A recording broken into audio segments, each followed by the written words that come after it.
அனைவருக்கும் வணக்கம் நண்பர்களே.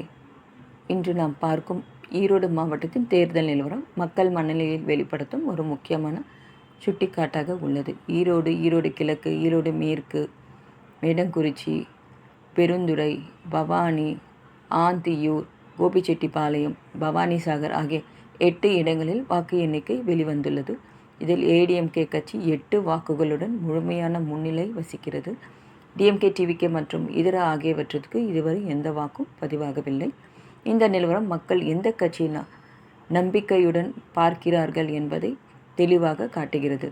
ஏடிஎம்கேவுக்கு கிடைத்த வாக்குகள் அந்த கட்சியின் அடிப்படை வலிமை வெளிப்படுத்துகின்றன. மற்ற கட்சிகளுக்கு வாக்குகள் இல்லாத இப்பகுதியில் அவர்களின் ஆதரவு குறைவாக இருப்பதை உணர்த்துகிறது.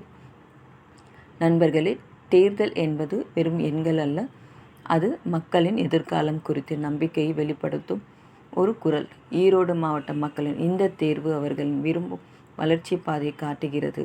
ஆகையால் இந்த ப்ரொஜெக்ஷனை நாம் வெறும் கணக்காக பார்க்காமல் மக்களின் மனநிலை புரிந்து கொள்ளும் ஒரு வாய்ப்பாக எடுத்துக்கொள்ள வேண்டும். ஈரோடு மக்கள் தங்கள் எதிர்காலத்தை எந்த கட்சியும் ஒப்படைக்க விரும்புகிறார்கள் என்பதை இந்த வாக்குகள் தெளிவாக சொல்கின்றன. நன்றி.